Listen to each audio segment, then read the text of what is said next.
Hello again, book lovers, and this is a quick one because this is I wouldn't say a short book, but compared with what I've been reading, this is a biography of Tobias Smollett, the 18th century writer, and it's by Jeremy Lewis. And I'll preface this with a comment that a friend of mine made. She asked me as I was reading it, so who's this? Are you interested in him? And I had to say, well, not particularly. In fact, I've never read Tobias Smollett, so I'm reading a biography of him. Well, this was from the old pre-internet days of bookshops when you used to go into books, and especially in Oxford in the second-hand bookshops, the charity bookshops, you'd browse around and you'd find something for £2.50 or £3 and you'd think, oh, that looks interesting.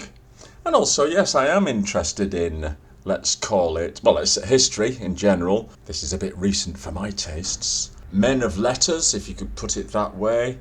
Writers, and above all, biographies. I just love biographies and autobiographies. And this, by Mr. Lewis, is a good one. It's a page-turner for the non-expert and details all the things I didn't know about Smollett, which is just about everything. He begins as a Scottish doctor. He makes his way down to London. There's a lot about the anti-Scottish prejudices of the time. So it almost parallels the Brown and Blair Labour Party with the amount of Scottish influence that appears to have been in British politics at the time. Then it takes us through the history of his printed works, which are largely satirical, often scatological. He has success with his first novel.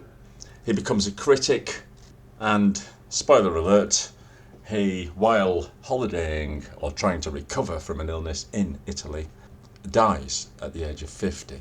Now, what did I get out of this book? I got the story of a human life, which is what biography is about. And of course, you soak in the atmosphere of the time.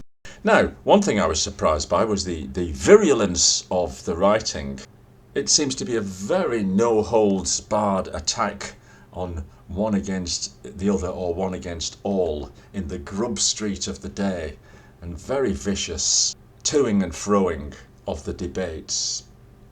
As almost any biography would be, it's full of mini sketches of the people, the famous people of the time with whom he comes in contact.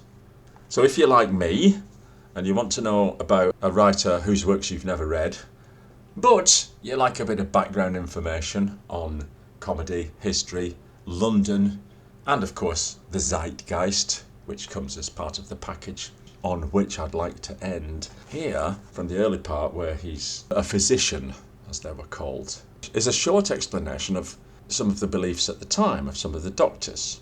So here we go. It starts medieval, but then see what you think of the rest of it. It was essential to keep a balance of bodily fluids or humours of hot and cold, wet and dry.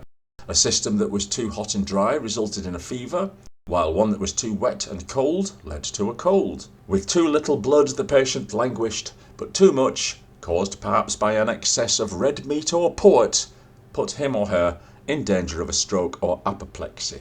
Like many of his contemporaries, Smollett was a keen believer in the importance of exercise. In the war against malignant contranaturals, in inverted commas, emphasis was laid on the virtues of regular bowel movements, uninterrupted sleep, a healthy environment, fresh air, a sensible diet, and moderation in all things, including amorous inclinations and alcoholic intake. Then up pops fashionable London physician George Chain with his dietetic management and etc. Just to give you a flavour of one of the chapters. I enjoyed reading it, and maybe you would too.